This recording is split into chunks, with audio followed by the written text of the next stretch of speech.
She told me I was crossing the line, but every time our hands brushed, it felt like I'd already crossed every rule that mattered. I first noticed her on a Sunday morning, the kind of morning where the sunlight drifts lazily across the neighborhood, warming everything it touches.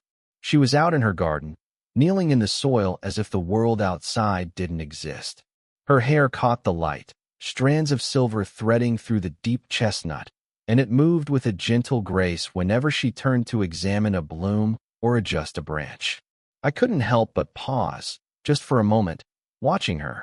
There was something in the way she carried herself, confident, effortless, yet quietly private, that made me wonder about the life she lived beyond the fence. I had lived next door for nearly a year, and we'd exchanged polite hellos across the driveway, the occasional nod when trash day coincided. But today felt different. There was a rhythm to her movements, a calmness that contrasted sharply with the clamor of my own restless thoughts. I found myself unconsciously leaning on the wooden railing of my porch, the coarse wood pressing into my palms as I watched her fingers glide over the leaves, carefully brushing away dust or trimming a stray stem. It was hypnotic in a way I didn't expect, grounding me, yet stirring something deeper, a curiosity I wasn't supposed to have. When she noticed me finally, her eyes lifted, a subtle flicker of surprise, and then a smile. Not the kind you give to strangers, but the sort that hints at familiarity, a quiet acknowledgement that says, "I see you noticing me." My chest tightened a little at the warmth in that smile, the sunlight catching her skin in a way that made it glow. I cleared my throat, stepping a little further back, pretending to check my phone, though my eyes never left her. Then it happened. She leaned forward to pull a flower from its stem, and our hands brushed ever so slightly on the edge of the garden bed. Just a brush, nothing intentional, but the shock of contact made my heart skip. Her skin was warm, smooth, and fleeting, and the subtle pressure of her palm against mine sent an unexpected shiver up my spine. She pulled back instantly, raising an eyebrow, but without words, a silent, playful warning, almost teasing. "Careful," it seemed to say, "but I won't step away entirely either." I swallowed, my mind suddenly loud with questions I hadn't meant to ask myself. Why did it feel like the world narrowed down to just this small patch of earth between us? Why did a simple touch make the air thicken around me?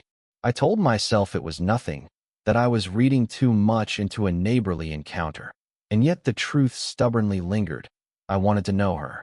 Not just to talk, or to laugh with, but to understand the quiet intensity she carried, the way she moved, the way she smelled faintly of garden soil and lavender soap. And when she finally returned to her work, kneeling once more among the blossoms, I found my gaze following her, even as I tried to convince myself to look away. There was no rush, no sudden urgency, just a slow, simmering awareness, a curiosity that had quietly taken root, waiting for the next time we would meet, and for the next brush of hands that might mean so much more than either of us dared to admit. It was mid-afternoon when our paths crossed again. I had gone outside to retrieve a package and found her struggling with a basket of groceries, the weight of it seeming to pull her down ever so slightly. Without thinking, I stepped forward. "Need a hand?" I asked, my voice sounding casual even though my heart had jumped at the sight of her. She looked up, and for a moment, I caught that same spark in her eyes I had noticed in the garden.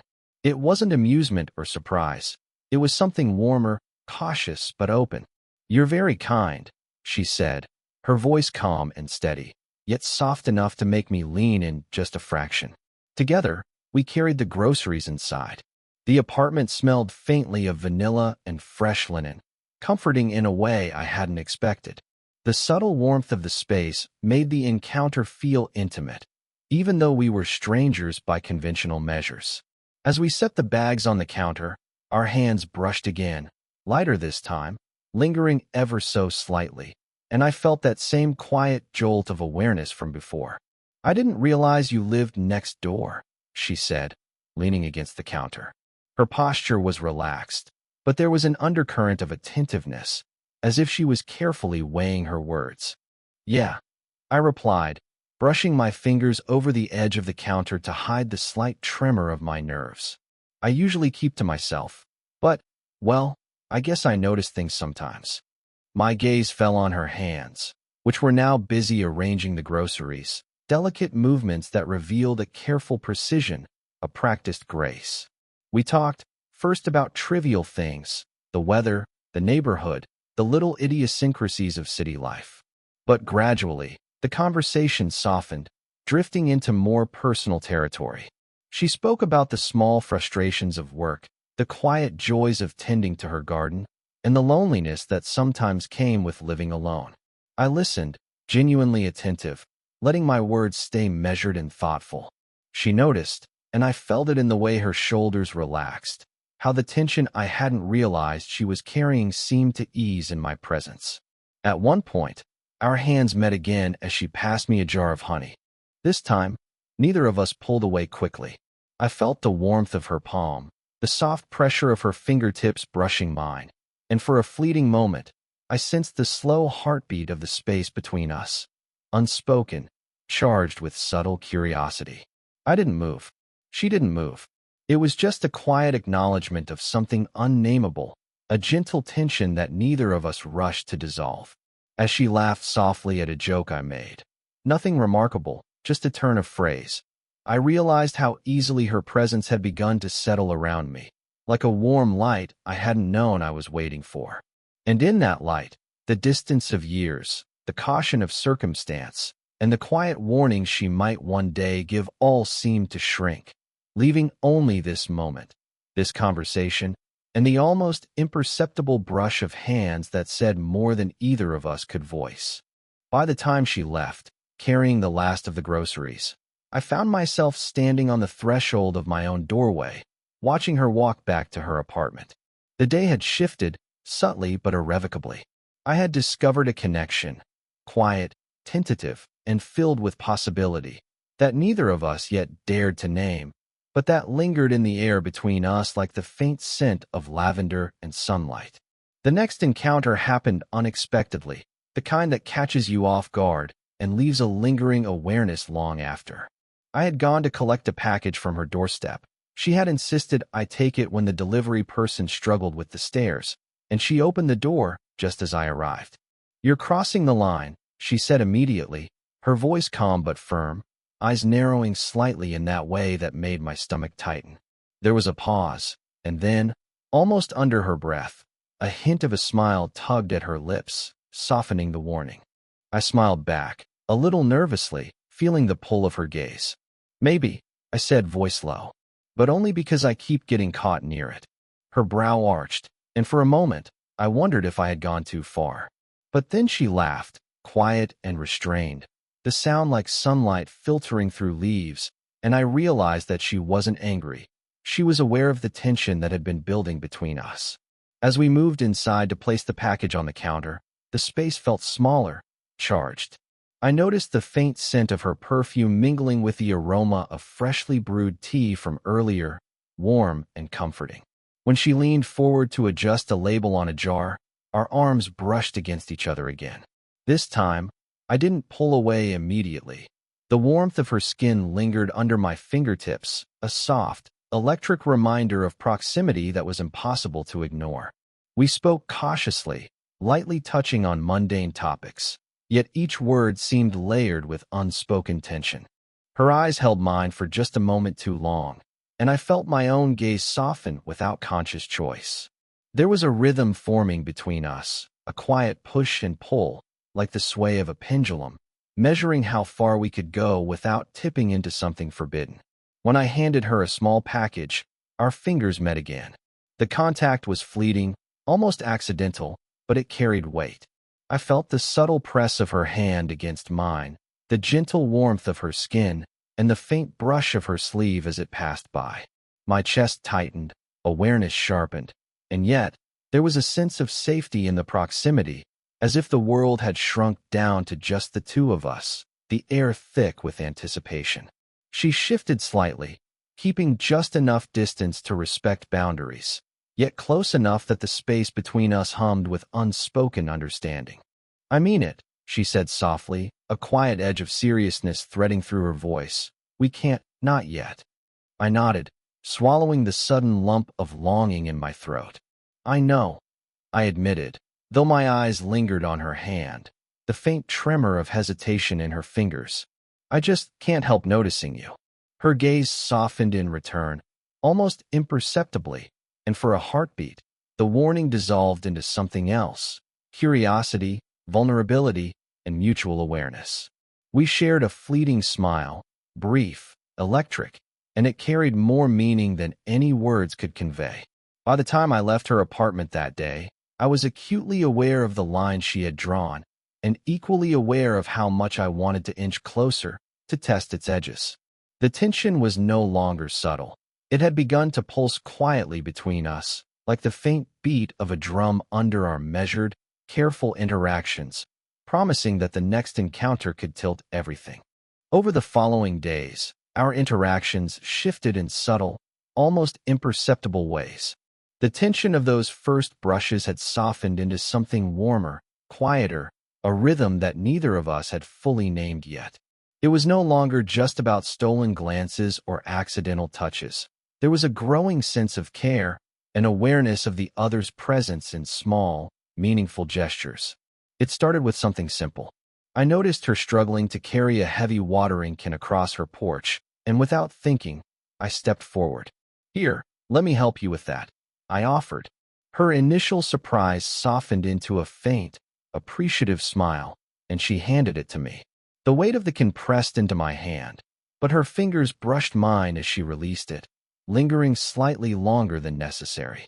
I felt the warmth of her touch, subtle but deliberate, and for a brief moment, the world shrank down to the space between us. Later that week, I found her sitting on the porch swing with a cup of tea, her expression distant as she stared at the garden she so carefully tended. "Long day?" I asked gently, stepping onto the porch. She looked up, and for the first time, I noticed the fine lines at the corner of her eyes, the quiet evidence of a life lived fully, yet not without weariness. "Just a lot on my mind," she admitted, her voice soft, almost hesitant. I moved closer, careful to respect the space she held, and handed her a small thermos of tea I had brought from my own kitchen. "Thought you might like this," I said. Her fingers brushed mine again as she took it, warm and reassuring, and she gave me a faint, grateful smile that made my chest ache in the most unexpected way. These moments began to accumulate, a pattern of quiet attentiveness. I found myself noticing the little things, the way she tucked a loose strand of hair behind her ear, the soft sigh when she sat down after a long day, the subtle tremor in her hands when she spoke of something personal. And she, in turn, began trusting me in ways that surprised me. She shared small vulnerabilities, frustrations at work, the loneliness of evenings spent alone, the bittersweet nostalgia of memories she rarely voiced aloud. One evening, as we arranged flowers on her kitchen counter together, our hands met once more. I didn't pull away this time. Instead, I felt the gentle pressure of her palm against mine, the softness of her skin, and the warmth that radiated through the simple, deliberate contact. She glanced at me, a quiet acknowledgement passing between us, and for a moment, words weren't necessary. The act itself, a shared touch, a small gesture of care, conveyed more than either of us could voice. By the end of the week, I realized that the connection had shifted. The energy between us had become tender, safe, and deeply intimate in a way that transcended mere attraction. The small acts of care, carrying a heavy watering can, sharing a cup of tea, brushing hair aside, had woven an invisible thread between us. It was subtle, patient, and undeniable. I walked back to my apartment that evening with a sense of quiet anticipation. There was a new rhythm now, one that promised more than fleeting touches or stolen glances. And in that rhythm, I sensed the slow, irresistible pull of something that might just grow into something deeper, a connection neither of us had expected, yet both were beginning to quietly crave. It was one of those evenings when the sky seemed impossibly vast, painted in shades of deep purple and gold, and the air carried the faint chill of approaching night. I found myself leaning against the porch railing, watching her move through the garden, her fingers grazing the tips of the plants as if coaxing life from them. I realized then that I had been holding on to something unsaid for days, maybe weeks, something that had quietly grown in the pauses between our interactions, in the warmth of her touch, in the gentle weight of her presence. She came to stand beside me, and for a moment, neither of us spoke. The silence was comfortable, yet charged, like the quiet hum before a storm. I could feel the subtle heat radiating from her as she leaned slightly toward me, her hair brushing against my shoulder. It was the kind of proximity that made my pulse quicken, the kind that forced thoughts into sharp focus. "I need to tell you something," I said finally, my voice lower than intended, almost lost in the rustling of leaves. She tilted her head, her expression open yet cautious, encouraging me to continue without a single word. I've been noticing you," I admitted, the words strange and clumsy, yet honest. "Not just noticing, I mean. I've felt something I can't exactly name, but it's there every time we talk, every time our hands brush, every time you laugh in a way that makes it hard to look away." My throat tightened, and I swallowed hard, aware of the weight of my confession. She turned to face me fully, her eyes searching mine. For a moment, I thought she might step back, but she didn't. Instead, she let her hand hover near mine, close enough that I could feel the warmth in the air between us. I felt it too," she whispered, voice barely audible, and it made my chest tighten in a way that was both thrilling and terrifying. Her fingers finally brushed against mine, a gentle, tentative contact, and I felt the electricity of it ripple through me. It wasn't bold or reckless. It was measured, respectful, yet brimming with unspoken desire. "But," she hesitated, the faint crease of worry appearing between her brows, "we have to be careful. This isn't simple." "I know," I said softly, my hand brushing hers again, lingering this time. "I don't want to rush you. I can't hide how I feel anymore." There was a pause, a long, drawn-out beat where our hands remained close, inches apart, yet magnetic, the space between them charged with everything we hadn't said. She exhaled, a small, shaky laugh escaping her lips. "You're reckless," she said, half teasing, half serious, but her eyes softened in a way that made my heart ache. "And I think that's why I can't look away." The moment stretched, intimate and unspoken, our faces close enough to feel the warmth of each other's breath. We didn't move to close the distance, yet it was already closed by the honesty of our words, the gentle touches, and the shared acknowledgement of what had been quietly building. By the time the stars began to prick the night sky, the confession had settled between us, not as a declaration of immediate romance, but as a promise that something real was forming, fragile yet undeniable, a connection that neither time nor caution could erase. The days following our quiet confession were gentle, measured, almost fragile. We didn't rush, didn't speak of labels or futures. Instead, our interactions took on a new rhythm, softer, slower, imbued with a warmth that neither of us had dared to fully acknowledge before. Every glance, every small touch, carried the weight of unspoken trust. One evening, she invited me to sit with her on the porch swing. The sky was a soft gradient of deepening blue, dotted with the first timid stars of night, and the air smelled faintly of jasmine from her garden. I hesitated at first, aware of the invisible boundary we had been navigating for weeks, but she gestured gently, her hand hovering near the empty space beside her.